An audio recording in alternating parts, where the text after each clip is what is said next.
Hello, this is Coach Wilson, and this is Unit 10, Day 7. Today's journal, what were some of the major events that took place in the Pacific Theater? Remember, that is the Pacific Ocean, and that is where the U.S. fought Japan. Now, we're going to kind of take a step back in World War II today, and we're going to come back to the fight in Europe. Now, it's important to note that this fight is going on at the very same time as all of the events that we talked about with Japan, all right? But we are talking about the European theater today with our last day of Unit 10. So our essential question is, what was the American approach to the war in Europe? First of all, we began developing the Manhattan Project, creating an atomic bomb by splitting atoms and releasing enormous amounts of energy. Remember in Day 6 we talked about the Fat Man and Little Boy? And so those are the two bombs that develop as a result of that. But in 1939, the Germans were already splitting the atom. And because of this, Roosevelt sets up a team to study the issue, and the decision to use the bomb will begin to be debated pretty much from there on. All right, and the fear was that Germany would develop the potential to drop a bomb before the United States, which would give them a lot of power. And one of the things that began, at least from the French side of things, is they had developed what is known as the Maginot Line there at the beginning of 1939. Rather than risk their troops by attacking, basically the French hid behind what is known as the Maginot Line, which was a permanent line of defense built to defend France against German invasion. And, it was all these weapons and, bunkers and all this basically down a long line to protect France. German troops sent their main forces through Ardennes, mountains of Luxembourg, and eastern Belgium. And they pushed the Allied forces back to the English Channel. France's, touted Maginot Line fell within 2 months. And so this huge defense force that the French had developed didn't stop the Germans very quickly at all. Now, here you can see where the strongest fortifications were for the Maginot Line. But because they came through Luxembourg, that was where some of their weaker fortifications were, which allowed the German forces to get in behind the Maginot Line. Here you can see kind of how it was built. They had a heavy artillery boxes up at the top, and then they had basically things built underneath so that people could live there, they could stay there, and essentially never come out. The problem is that Germany essentially flanked all these forces and took the Maginot Line pretty easily. Now, in Russia and Stalingrad, this is where the German attempt to destroy the Russian economy began. Unfortunately, after 1 year of fighting, Germany is forced to surrender to the Russians.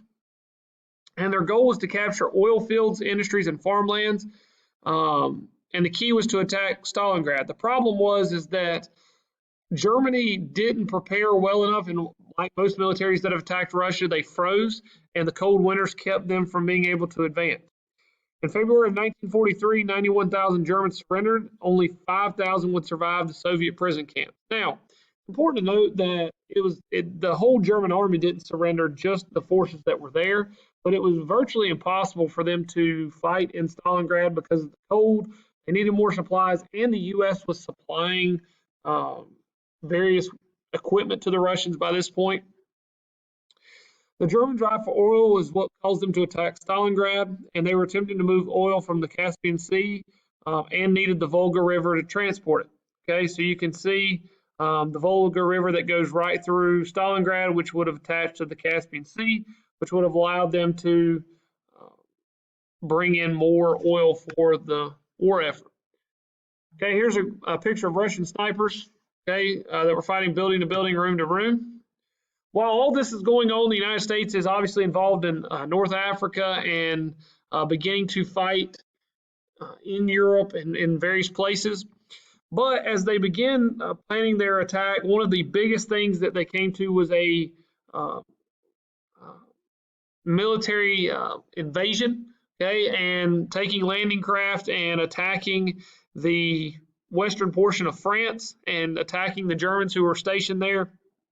And so the Allies were trying to open up a second front, which would have put Germany on the defensive and allow the Allied forces to invade Europe.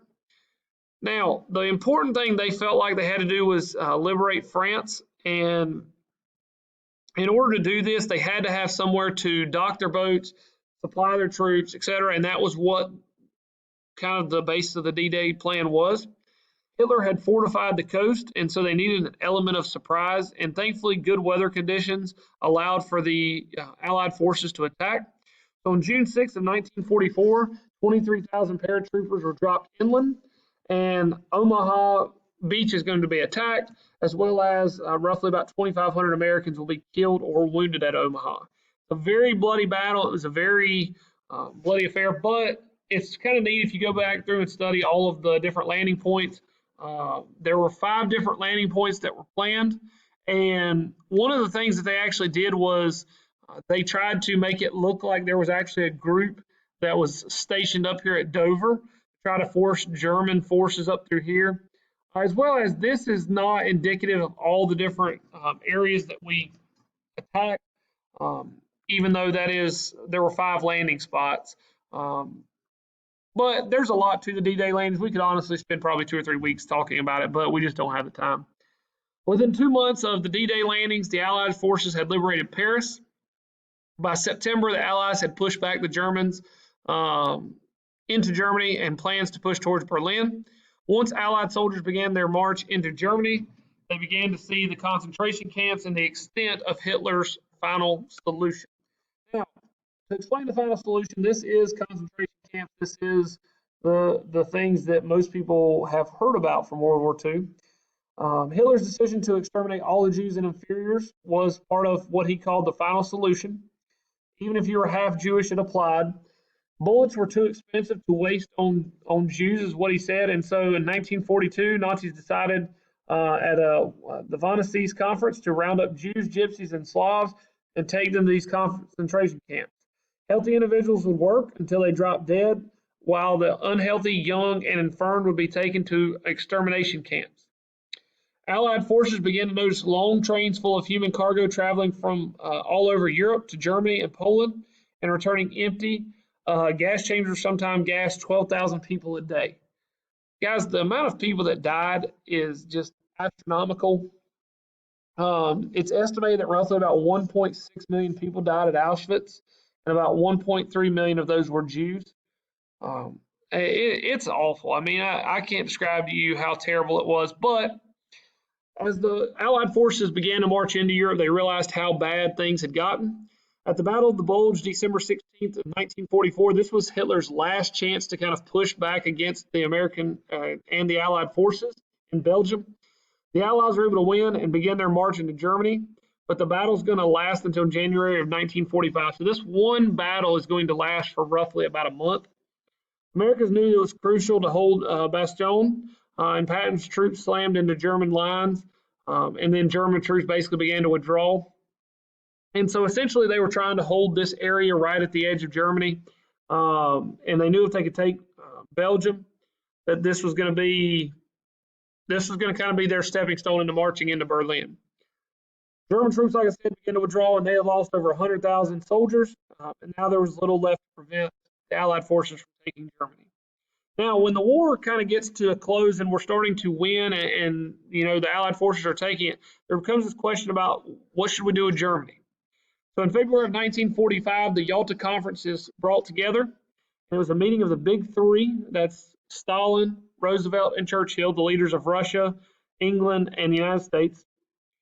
They wanted to try and put free elections for the liberated countries, meaning Poland as well. Stalin agreed to attack Japan in 3 months if we would, continue to help in the war effort. And the United Nations is organized. The 3 Ds involving Germany was division, democracy, and demilitarization. That was the 3 things that we felt like we needed to do in order to move forward after the war. Now, in creating the United Nations, representatives from 50 countries met in California to establish the United Nations.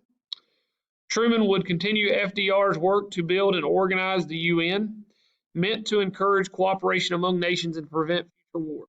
The idea here is that you create a group of nations that defend each other, and that maybe we can prevent there ever being another world war like there was World War II.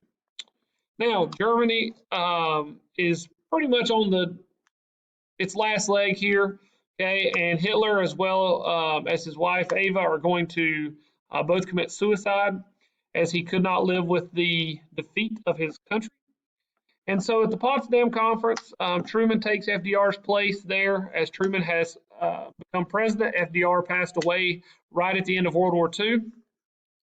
During the meeting, Truman is told the atomic bomb was ready, and this is in July of 1945, and we know in August he dropped the bomb. It was a meeting of Allied leaders to address the issues of post-war Europe again, and Stalin's going to turn his back on all the things that he had agreed to a few months earlier because to him, they want to promote a communist government, and they definitely don't want to allow free elections, which would hurt, obviously, his political philosophy. Because of this, Churchill announces an iron curtain has descended between Russia and the rest of the Allied forces, and starts to begin this bitter division against communism and capitalism. And that is kind of where we're going to pick up when we get to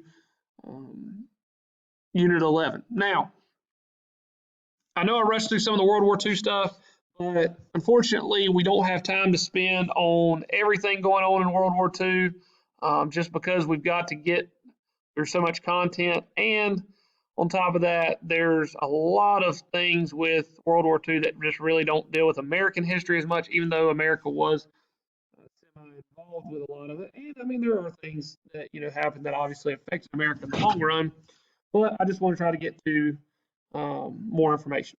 So here are your vocabulary words. Please let me know if you have any questions, and if not, I'll talk to you soon.